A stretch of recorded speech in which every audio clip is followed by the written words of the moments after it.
72-year-old Beatrice lowered her trembling hands to the searing asphalt, the cold steel of police handcuffs biting ruthlessly into her fragile wrists. Above her stood a rookie patrolman, his hand resting casually on his holster, blind to the catastrophic mistake he had just made. He thought he had caught a car thief. He thought he was in total control of the narrative. He had absolutely no idea that the routine radio call he just made was about to bring the entire county's police force crashing down on his head. The morning sun had just begun to bake the pristine suburban streets of Marietta, Georgia, casting long golden shadows across the meticulously manicured lawns of the Oak Creek neighborhood. For Beatrice Washington, a 72-year-old retired high school history teacher, Tuesday mornings were sacred. They were a quiet, unyielding routine, carved out of the chaotic tapestry of her long life, a day dedicated to simple pleasures and the preservation of cherished memories. Beatrice stood before the hallway mirror, meticulously adjusting the collar of her crisp, eggshell white blouse. She pinned a delicate pearl brooch to her lapel, a gift from her late husband, Thomas, for their 30th wedding anniversary. Her silver hair was styled in an elegant, sweeping bob, and despite the gentle web of wrinkles framing her warm, amber eyes, she possessed an undeniable posture of grace and authority. For 35 years, that posture had commanded the respect of thousands of unruly teenagers in her classroom. Today, it was simply how she faced the world. Stepping out into the humid Georgia air, Beatrice smiled as her eyes landed on the crown jewel of her driveway, a pristine, fully restored 1972 Mercedes-Benz 280 SE in a rich, gleaming tobacco brown. The classic car was a masterpiece of mid-century German engineering, but to Beatrice it was a time machine. Thomas had purchased it brand new, working overtime at the manufacturing plant to afford the luxury sedan. It was the car they had driven down the coast for their second honeymoon.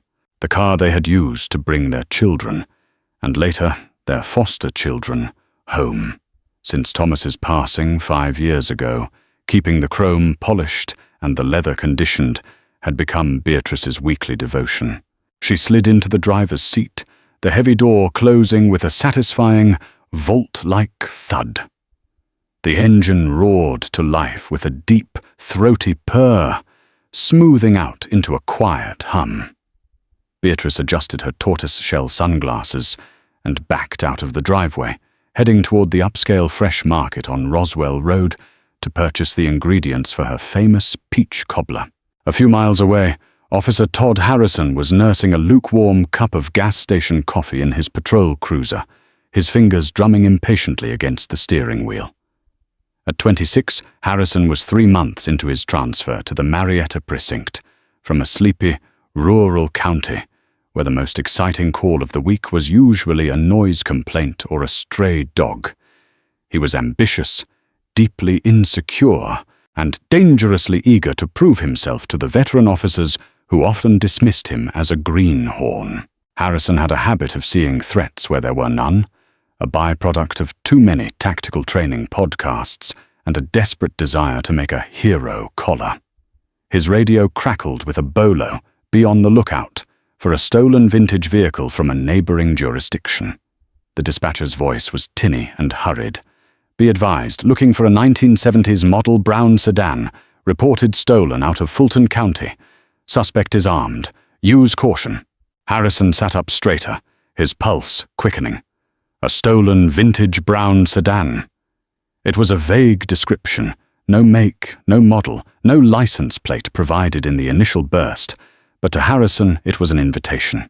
10 minutes later, Harrison was cruising through the bustling parking lot of the Fresh Market when the sunlight caught the blinding reflection of a polished chrome bumper. His eyes locked onto the tobacco brown 1972 Mercedes-Benz 280 SE, parked flawlessly in a space near the entrance. The car was immaculate, and it was a brown, 1970s model sedan. Harrison's heart hammered against his ribs.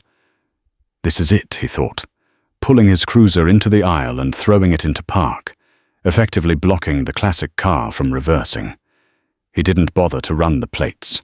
He didn't bother to call it in to confirm the make and model of the stolen vehicle, which, had he checked, was actually a rusted 1978 Chevrolet Malibu. Adrenaline had already hijacked his critical thinking. He was going to make this bust, and he was going to do it by the book. His book. Inside the grocery store, Beatrice was at the checkout lane, chatting amiably with the cashier, a bright-eyed college student named Lily. "Making the cobbler again, Mrs. Washington?" Lily asked, carefully bagging the fresh Georgia peaches, a sack of pure cane sugar, and a carton of heavy cream. "You know it, sweetheart." Beatrice smiled, her voice a soothing, melodic alto. "My boy is coming into town this afternoon. He works entirely too hard, and the least I can do is make sure he has something sweet waiting for him when he gets off the clock." "He's lucky to have you," Lily said, handing over the receipt. Beatrice took her canvas tote bags, carefully balancing them as she walked out of the sliding glass doors into the blinding midday heat. She took a deep breath, enjoying the aroma of the nearby bakery, and began the short walk to her car. She noticed the police cruiser idling behind her Mercedes immediately. Its light bar wasn't flashing, but its aggressive positioning was unmistakable. Beatrice felt a mild flutter of confusion, but no fear. She was a respected elder in her community, a woman who had spent decades shaping the minds of local youth. She assumed the officer was simply waiting for someone or had parked haphazardly to run inside. As she approached the trunk of her car, digging into her purse for her silver keys, the driver's side door of the patrol car flew open. "Step away from the vehicle." The voice was loud, sharp, and laced with an authority that bordered on frantic. Beatrice turned, her brow furrowing in genuine bewilderment. Officer Todd Harrison was storming toward her, his hand resting ominously on the butt of his service weapon. His mirrored sunglasses hid his eyes, but his jaw was clenched so tight it looked ready to snap. "Officer?" Beatrice asked, her tone calm, the same tone she used to de-escalate fights in the high school cafeteria. "Is there a problem?" "I said step away from the car, Mom. Put the bags down and step onto the sidewalk," Harrison barked, closing the distance between them.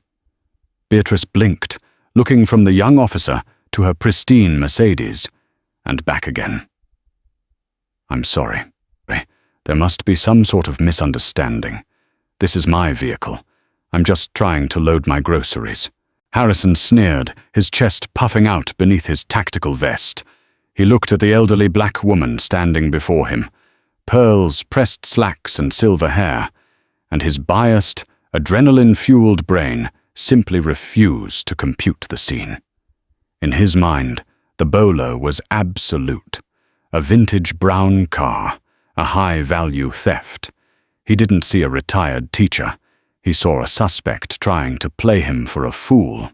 "Right, and I'm the mayor," Harrison snapped. "I'm not going to tell you again.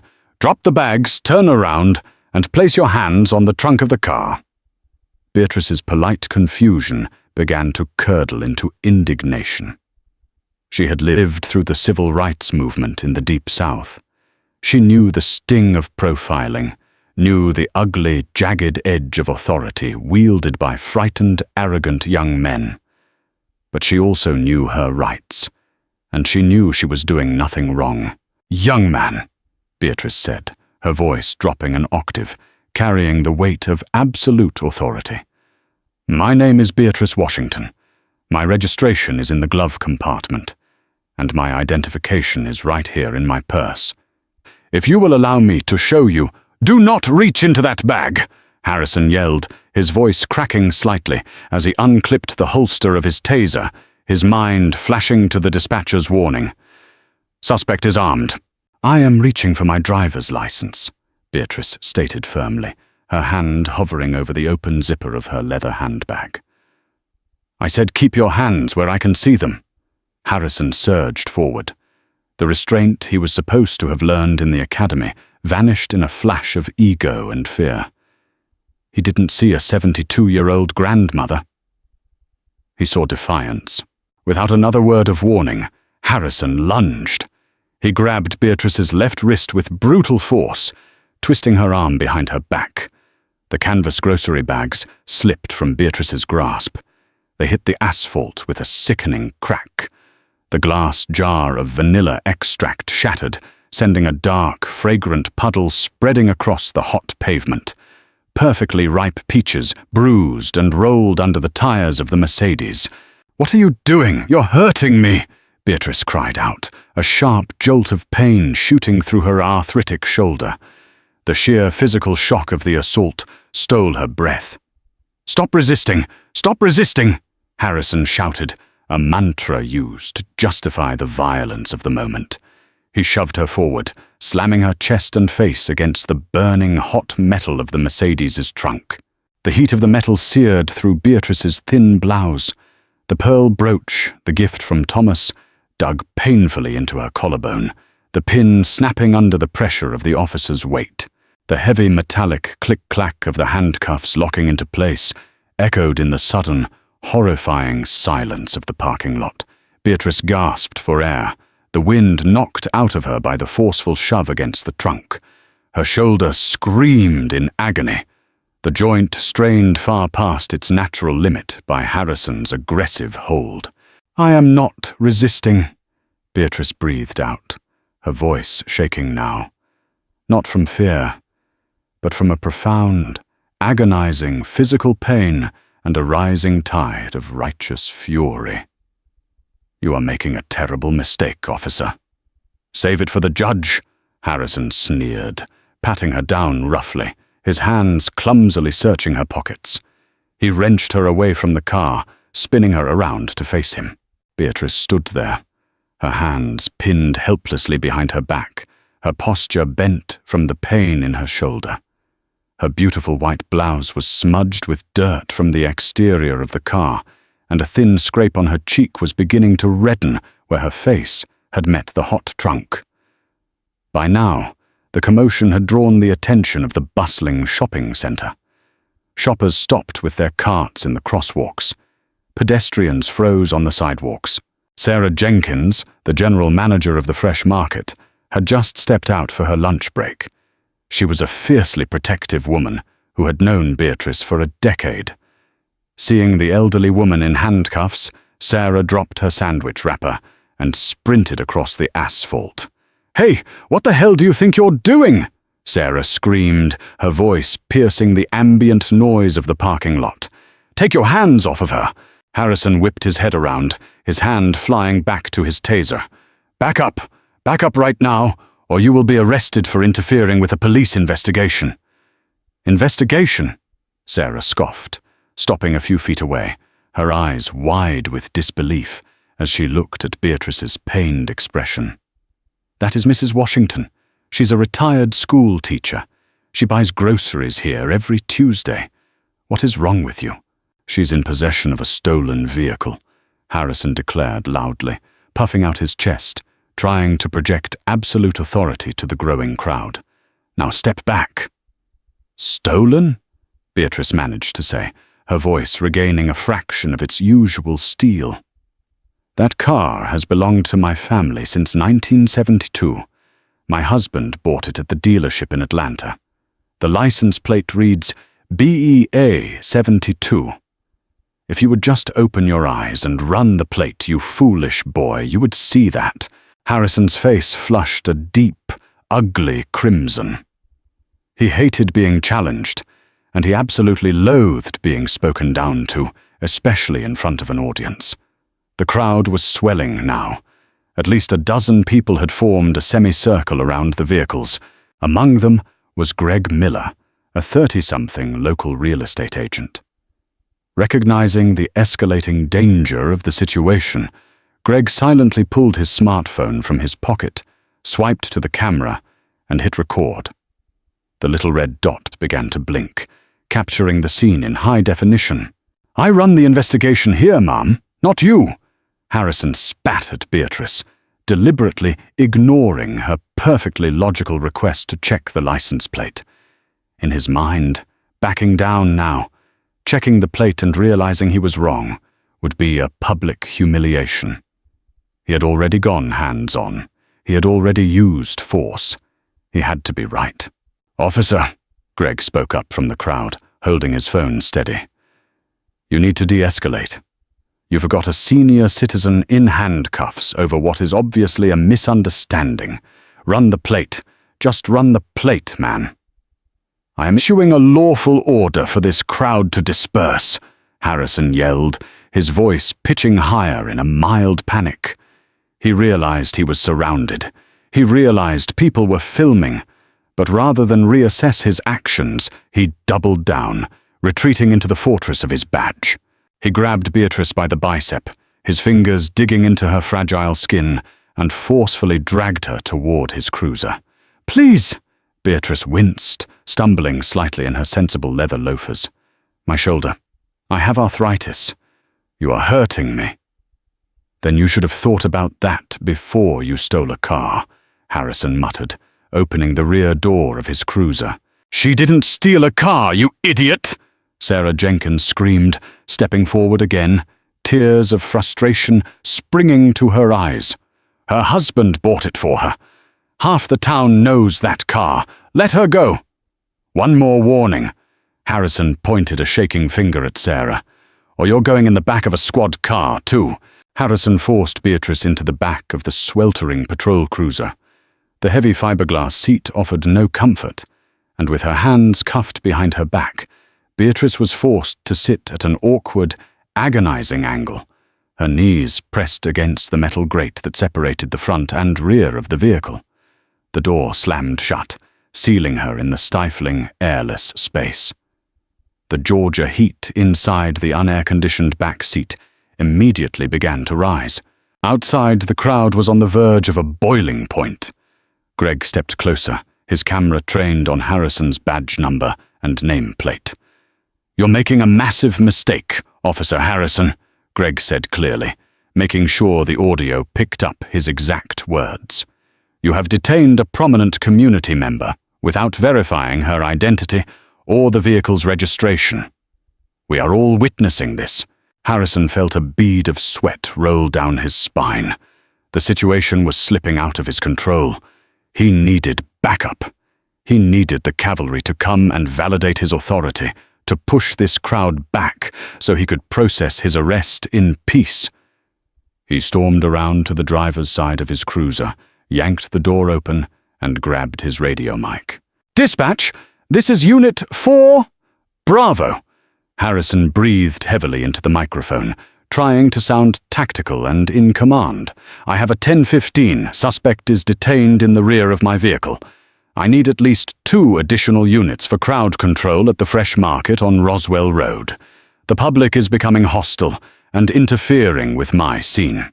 5 miles away, at the Oak Creek County Dispatch Center, the atmosphere was a low hum of ringing phones and radio chatter.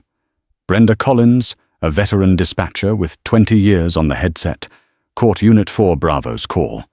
She frowned at her screen. Unit 4 Bravo was Harrison. Brenda had privately noted for weeks that Harrison was a lawsuit waiting to happen. "Copy, 4 Bravo," Brenda replied, her fingers flying across her keyboard to dispatch the backup units. "What is the nature of the arrest? Do you have the suspect's information?" Back at the Fresh Market, Harrison leaned against his cruiser, glaring at the crowd while keeping the radio pressed to his mouth. "Suspect is in custody for the grand theft auto bolo out of Fulton County, the vintage brown sedan." Brenda paused. She pulled up the bolo logs from the morning. 4 Bravo, confirm the make and model of the recovered vehicle. The bolo was for a 1978 Chevy Malibu. A cold, icy dread suddenly dropped into the pit of Harrison's stomach. "Chevy Malibu?" He turned his head slowly, looking past the shattered jar of vanilla extract and the crushed peaches on the pavement, locking his eyes onto the immaculate rear end of the brown car. The silver lettering on the trunk lid gleamed in the sun. 280 SE.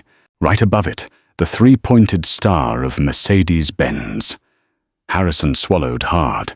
The spit in his mouth tasted like copper. He looked down at the license plate. Just as the old woman had said, it read, BA-72. Dispatch, Harrison stammered, his voice losing all its previous bravado. Vehicle it's a Mercedes-Benz, 1972. In the dispatch center, Brenda closed her eyes and let out a long, heavy sigh. 4 Bravo. Run the plate. Plate is Bravo Echo Alpha, -72, Harrison read off, his voice barely above a whisper. Brenda typed the characters into the NCIC database. The return was instantaneous. Registered owner, Beatrice Washington. No warrants, no flags. Vehicle status, clean.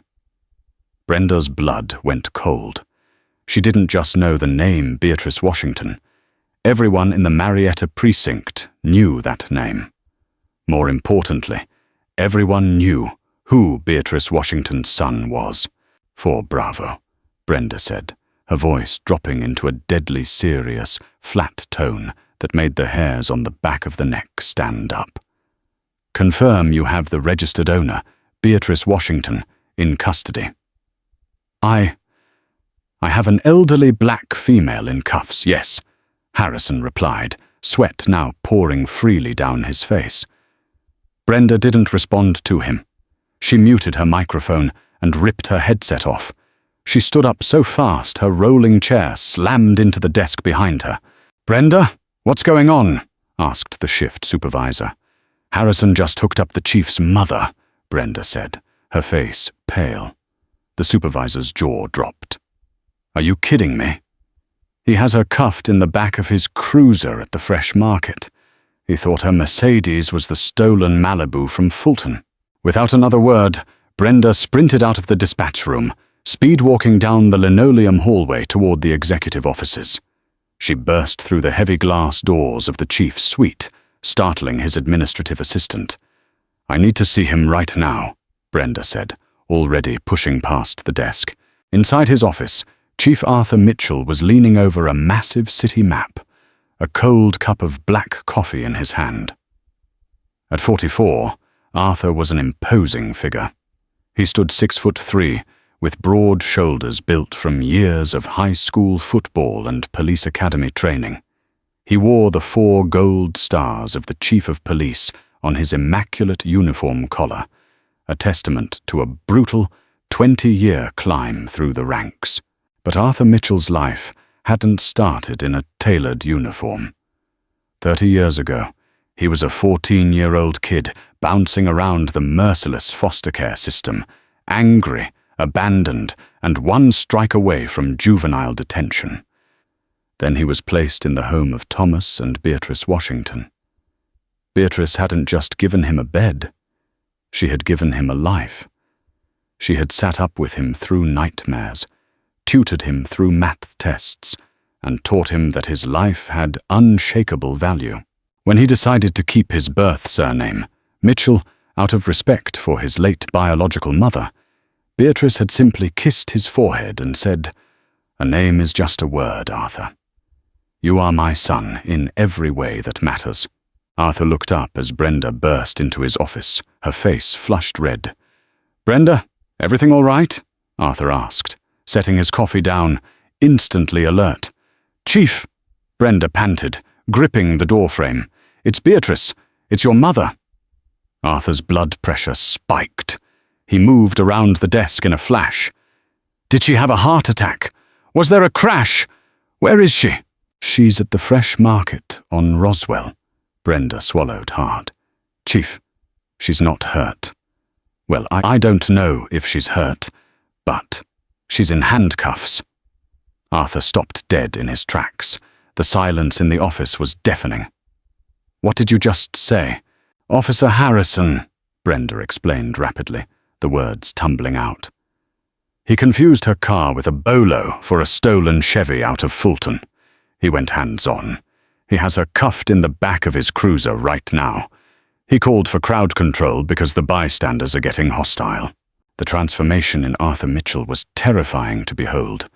The calm, political demeanor of the chief of police vanished, replaced instantly by the primal, furious energy of a fiercely protective son. His eyes, usually warm and calculating, went dead and dark. He didn't grab his hat. He didn't say a word to Brenda. Arthur bolted out of his office.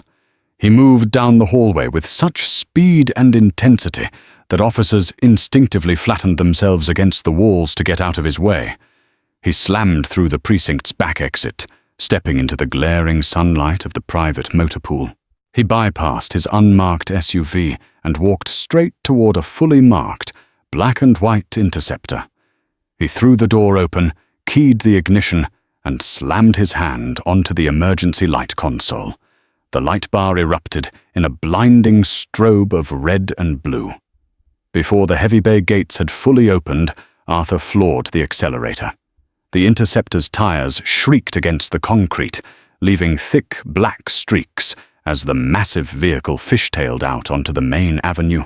Inside the cruiser, Arthur grabbed the radio. "Dispatch, this is Chief Mitchell. All units responding to the 4 Bravo assist at Fresh Market are to stand down. I am taking this call. I am less than 3 minutes out."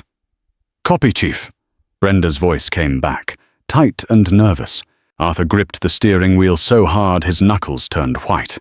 His jaw was locked tight, a muscle ticking violently in his cheek. The sirens wailed, parting the Marietta traffic like the Red Sea. In his mind, he was seeing his 72-year-old mother, the woman who had baked him peach cobblers, the woman who had pinned his first badge on his chest, sitting terrified in the back of a sweltering police car. Back at the Fresh Market, the situation was deteriorating rapidly. The crowd had grown to over 30 people. Some were shouting, others were filming. Greg Miller had stepped right up to the edge of the bumper. "Open the windows, man," Greg shouted at Harrison. "It's 90 degrees out here. You're going to give her a heat stroke." Inside the car, Beatrice closed her eyes, leaning her head back against the glass. Sweat beaded on her forehead. Her shoulder throbbed with a dull, sickening rhythm. She focused on her breathing, refusing to let the arrogant young officer see her cry. "Thomas," she thought to herself, "give me strength. Just give me strength to endure this fool." Harrison paced nervously by the driver's door, wiping sweat from his brow. He looked down the street, desperate for the sight of backup cruisers. He had realized his mistake, but his ego was too fragile to backtrack. He was trapped in his own web of authority. If he let her go now, the crowd would know they won. He would look weak. He decided to wait for a sergeant to arrive and make the call to release her. Suddenly, the piercing wail of a high-low siren echoed off the brick facades of the shopping center. The crowd turned. Harrison let out a breath of immense relief. Backup was here. A black and white police interceptor tore into the parking lot, hitting the speed bump so fast all 4 tires left the ground for a fraction of a second. It didn't park neatly in a spot. It slammed on its brakes, sliding to a dramatic angled halt just inches from Harrison's front bumper, blocking him in completely. The siren was killed, but the light bar continued to flash aggressively, painting the tense faces of the crowd in rapid flashes of red and blue. Harrison stood up straight, adjusting his duty belt, expecting to see a sympathetic sergeant step out to help him control the mob.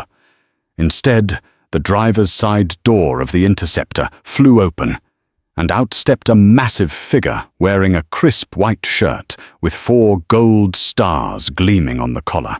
The crowd fell instantly, completely silent. Even the people filming lowered their phones slightly in shock. They all knew the chief of police. Officer Todd Harrison felt the blood drain from his face, pooling heavily in his boots. His knees went weak. The county police chief was here, at a routine grand theft auto call. Chief Arthur Mitchell didn't look at the crowd. He didn't look at the shattered groceries. He locked eyes with Officer Harrison. and the look in the chief's eyes was the promise of absolute, unmitigated hell. The sweltering afternoon heat seemed to evaporate, replaced by a chilling, suffocating silence that descended upon the Fresh Market parking lot. Not a single car engine revved. Not a single shopping cart rattled. The only sound was the heavy, rhythmic thud of Chief Arthur Mitchell's polished boots striking the asphalt as he marched toward Officer Todd Harrison. Arthur's face was an impenetrable mask of granite, but his dark eyes were blazing with a barely contained inferno. He bypassed the crushed peaches and the pungent pool of vanilla extract, his gaze fixed solely on the terrified rookie. Harrison instinctively snapped to attention, his hand rising in a shaky, half-hearted salute. "Chief Mitchell, sir. I wasn't expecting—" "The keys," Arthur interrupted. His voice wasn't a yell. It was a low, guttural growl that reverberated in the hollow of Harrison's chest. It was the voice of a man holding back an avalanche by a single thread. "Sir," Harrison squeaked, a bead of sweat dripping off his nose. "I have the suspect secured. It's a 10:15 on a stolen vehicle bolo out of—" Arthur didn't ask a second time. He stepped directly into Harrison's personal space, towering over the younger man by 4 inches. He reached down, grabbed the carabiner clipped to Harrison's duty belt, and ripped the patrol car keys away with such sudden violence that the metal ring snapped. Harrison gasped, stumbling back a step. The crowd watched in stunned fascination. Arthur turned his back on the trembling officer and strode to the rear door of the patrol cruiser. He jammed the key into the lock, twisting it sharply, and yanked the heavy door open. A wave of stifling, superheated air rolled out of the cabin, hitting Arthur in the face. Inside, Beatrice Washington sat awkwardly on the hard fiberglass bench, her head bowed, her breath coming in shallow, ragged gasps. The white fabric of her blouse was soaked in sweat. When she heard the door open, she slowly lifted her head, her amber eyes squinting against the harsh glare of the sun. When she saw the 4 gold stars on the collar, and then the familiar, anguished face of the man wearing them, her stoic facade finally cracked. A single tear escaped the corner of her eye, tracing a clean line down her dusty cheek. "Arthur," she whispered, her voice fragile and exhausted. "Mom," Arthur choked out, the title slipping from the chief of police's lips and shattering the tense atmosphere of the parking lot. A collective, audible gasp rippled through the crowd of bystanders. Greg Miller lowered his phone for a fraction of a second, his jaw dropping open. Sarah Jenkins covered her mouth with both hands. "Mom." The arrogant rookie hadn't just arrested a random grandmother. He had violently cuffed the mother of the most powerful law enforcement officer in the county. Arthur fell to his knees on the burning asphalt. He leaned into the sweltering back seat, his massive, trembling hands reaching for her wrists. "I've got you, Mom. I've got you. Hold still." He fumbled with the handcuff key, his vision blurring. The metal bracelets had bitten deep into Beatrice's delicate skin, leaving angry, purple welts. As the cuffs clicked open and fell away, Beatrice let out a sharp cry of agony, her left arm dropping lifelessly to her side. The rotator cuff was severely strained. "My shoulder, baby," she whimpered, leaning forward into Arthur's embrace. He was so rough. Arthur wrapped his arms around her, burying his face in her silver hair, entirely uncaring of the 30 smartphones recording his every move. For 30 seconds, he wasn't the chief of police. He was the scared 14-year-old foster kid who had just watched someone hurt the only mother who had ever loved him. He helped her gently slide out of the vehicle, supporting her weight as she stood on trembling legs. Once Beatrice was safely leaning against the cool exterior of his unmarked Interceptor, Arthur stood up to his full height. The vulnerability vanished. The sun retreated, and the chief of police returned, bringing with him a terrifying wrath. He turned slowly to face Officer Harrison, who was now visibly shaking, his face the color of wet ash. Harrison looked like he wanted the asphalt to open up and swallow him whole. "Chief, I didn't know," Harrison stammered, raising his hands defensively. The car matched the description, a brown 70s sedan. She was resisting. "I followed protocol, sir. I was just doing my job." Arthur closed the distance between them in 3 massive strides. "You didn't know?" Arthur's voice was a lethal whisper. "You didn't run the plates. You didn't check the registration. You ignored a bolo description for a rusted Chevy and assaulted an elderly woman over an immaculate Mercedes. Sir, the situation was dynamic." "Shut your mouth!" Arthur roared, the sound echoing off the brick walls of the grocery store like a thunderclap. Harrison flinched violently. "You threw a 72-year-old woman against a burning car. You cuffed her behind her back and locked her in a 90-degree cruiser without ventilation. You didn't do police work today, Harrison. You engaged in armed thuggery." "Chief, please," Harrison begged, his eyes darting to the crowd, realizing his entire career was dissolving in real time. "Give me your badge," Arthur demanded, holding out an open palm. "Sir, you can't do this here.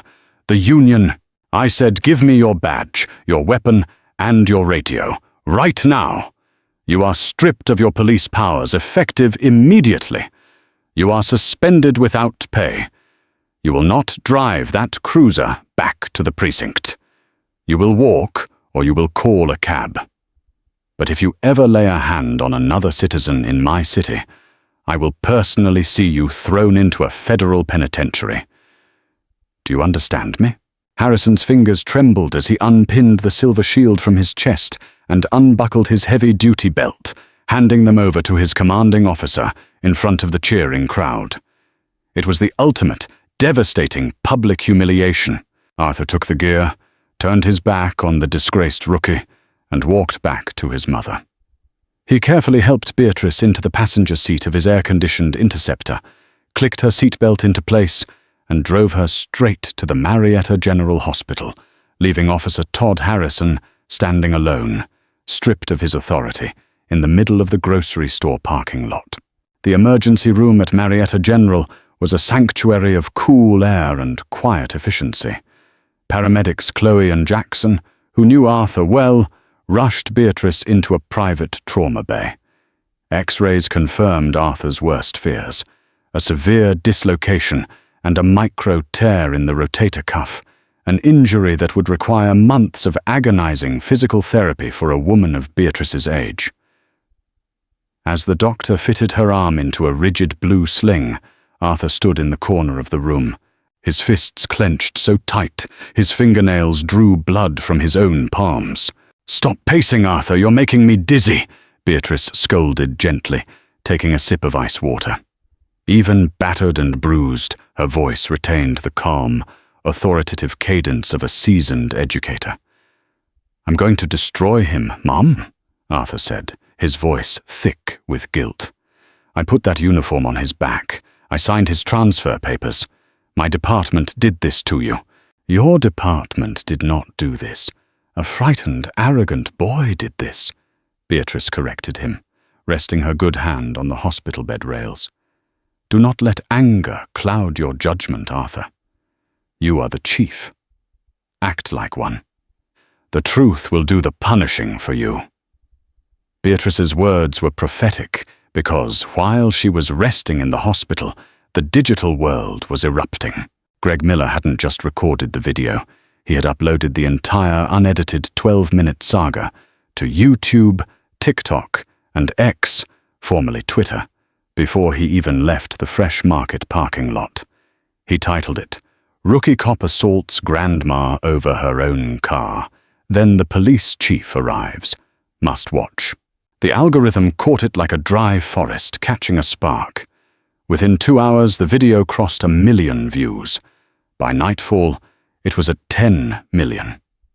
The footage was perfectly framing the modern zeitgeist, the sheer absurdity of the officer's initial aggression, Beatrice's eloquent and calm defense, the crushing realization of the mistake, and finally, the cinematic arrival of Chief Mitchell.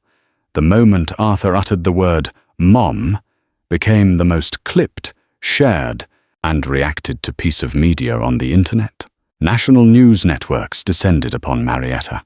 CNN, Fox, and MSNBC all had satellite trucks parked outside the police precinct by dawn on Wednesday. The narrative was inescapable, but unlike most viral police encounters that ended in tragedy and ambiguous debates, this one had a clear villain and a cinematic hero. However, in the shadows, a desperate counter-offensive was brewing. Todd Harrison, realizing his life was over, contacted Richard Gannon, a notorious police union attorney known for his ruthless, scorched earth tactics. Gannon knew he couldn't win in the court of public opinion, but he could try to muddy the waters enough to save Harrison's pension and avoid criminal charges. On Thursday morning, a leaked statement appeared in a sympathetic local blog. It read, "Officer Harrison was operating under high-stress conditions. The suspect, Mrs. Washington, refused lawful orders and made furtive movements toward a bag that could have contained a weapon. The chief of police's emotional and unprofessional intervention compromised a lawful arrest and violated department protocol." When Arthur read the article in his office, his jaw locked. He had intentionally recused himself from the formal internal affairs investigation to prevent Gannon from claiming bias, handing the reins to the State Bureau of Investigation, SBI. But this leak was a direct attack on his mother's character. Before Arthur could issue a fiery rebuttal, his phone buzzed. It was Beatrice. "Did you see the article?" Arthur asked, gripping the receiver. "I did," Beatrice replied calmly. "I want you to call a press conference, Arthur, for tomorrow morning. It's time I spoke to my community. Mum, you don't have to do this. You're injured. The SBI is handling it." "Arthur," she said, utilizing the exact tone she used when he brought home a C- in algebra 30 years ago. "I taught history for 35 years. I know what happens when you let someone else write your narrative. Book the town hall. I have something to say." While Beatrice prepared her statement, Arthur could not shake a nagging suspicion. He sat in his darkened office long after the precinct had emptied out, the blue glow of his computer monitor illuminating his tired face. He kept asking himself one question: how did Todd Harrison get a badge in my department? Arthur was a stickler for recruitment. He demanded psychological evaluations, deep background checks, and extensive de-escalation training.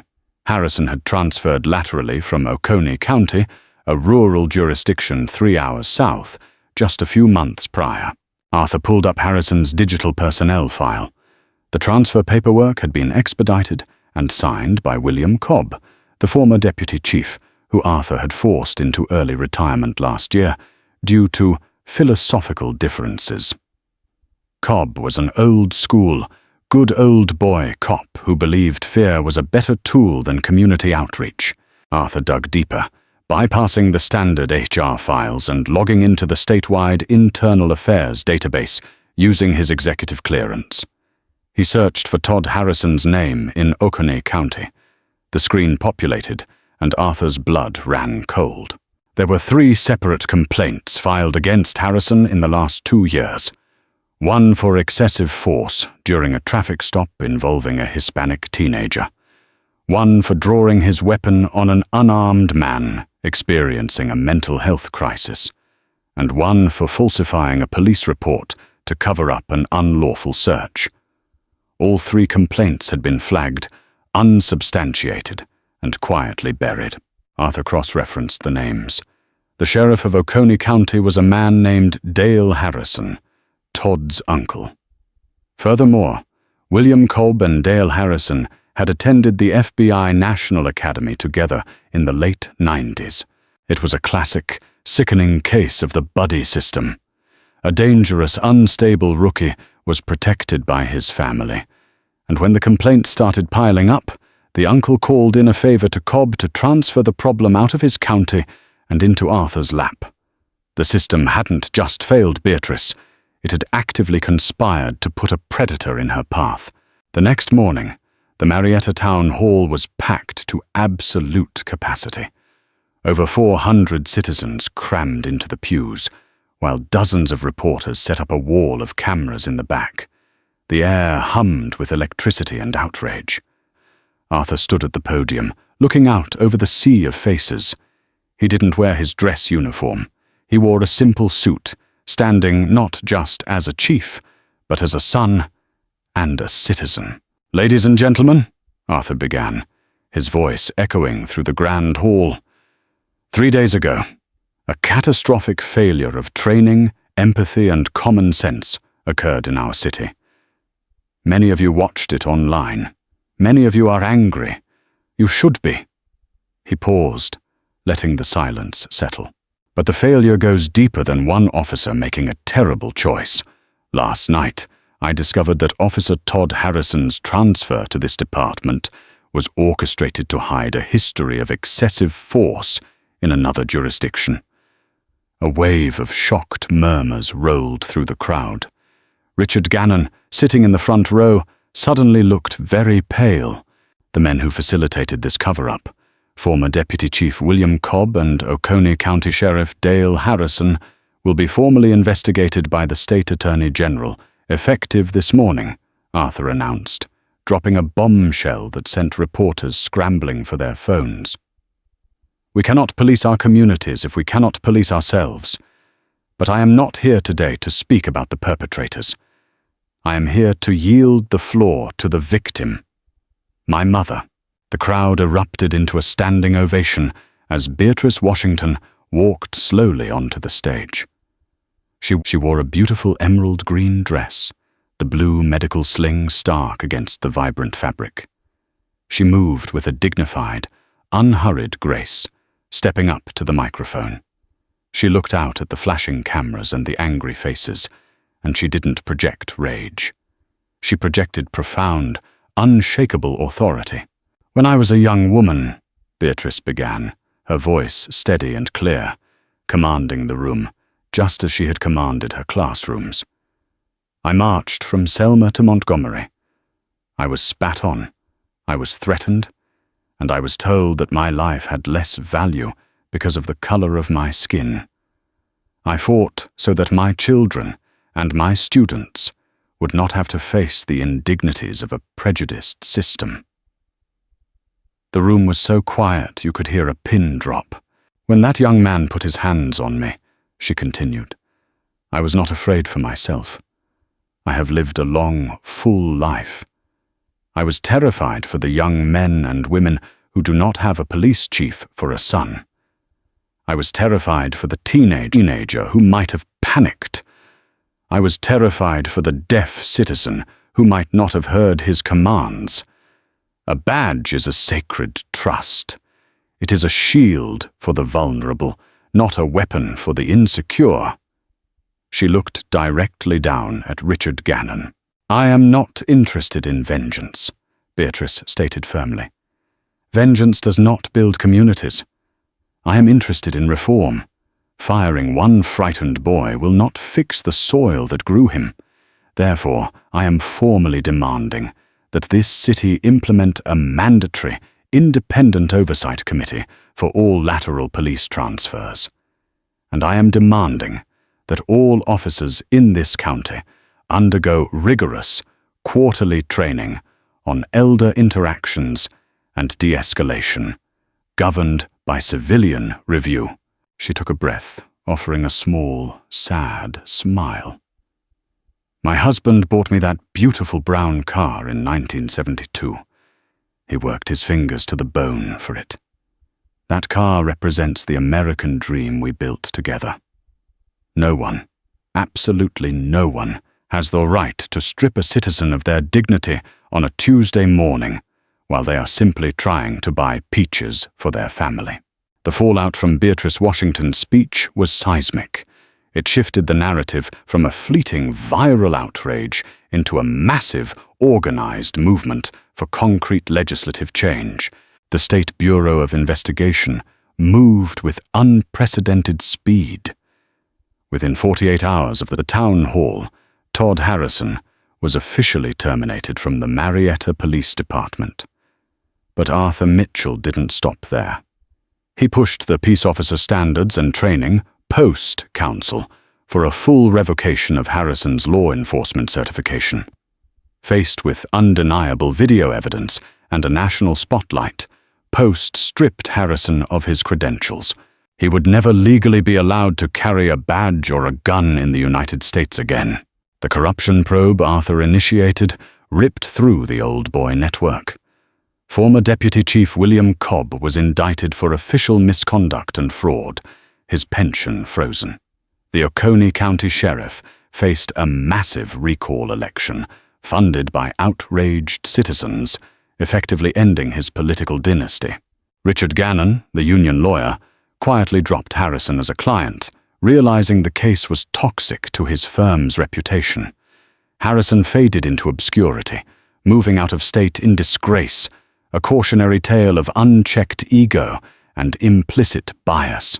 6 months later, the Marietta City Council formally passed the Washington Protocols. It was a sweeping set of police reforms that mandated civilian oversight for lateral transfers, instituted mandatory psychological re-evaluations every 2 years, and created a specialized unit trained specifically in geriatric and mental health crises. Arthur stood right beside the mayor as the legislation was signed, but the pen was ultimately handed to Beatrice, who signed her name with a flourish. Her right shoulder finally healed enough to write. It was a crisp autumn morning when Beatrice walked out of her front door, the air smelling of pine and distant wood smoke. She wore a warm cashmere sweater and her favorite pearl earrings. Waiting for her in the driveway was Arthur. He was off duty, wearing jeans and a simple Henley shirt. In his hands, he held a set of keys. Parked behind him was the 1972 Mercedes-Benz 280 SE. The tobacco-brown paint gleamed perfectly in the morning light. After the incident, the car had been sent to a luxury body shop. The dent in the trunk where Beatrice had been shoved was flawlessly repaired, the chrome polished to a mirror shine. Arthur walked over and opened the heavy driver's side door for his mother. "You ready to go to the store, Mum?" he asked, a warm smile breaking across his face. Beatrice ran her fingers over the smooth leather steering wheel, the memories of her husband rushing back, uncorrupted by the violence of that summer day. She looked at her son, the boy she had chosen, the man who had torn down a corrupt system just to keep her safe. "I am, sweetheart," Beatrice smiled, sliding into the seat. "And Arthur?" "Yes, Mom?" "I think I'll make an apple pie this time. Peaches are out of season." Arthur laughed, a deep, resonant sound that echoed through the peaceful neighborhood. He closed her door with a solid thud, walking around to the passenger side. Beatrice turned the key. The classic German engine roared to life, a powerful, unyielding sound. She put the car in reverse, backing out of the driveway with the supreme confidence of a woman who knew exactly who she was, where she was going, and that nothing, no fear, no badge, and no broken system would ever stand in her way again. What began as a terrifying display of unchecked authority and ego transformed into a masterclass on dignity, accountability, and the unbreakable bond between a mother and her son. Beatrice Washington didn't just survive a nightmare. She used her voice to rewrite the rules, ensuring no one else would ever suffer the same indignity.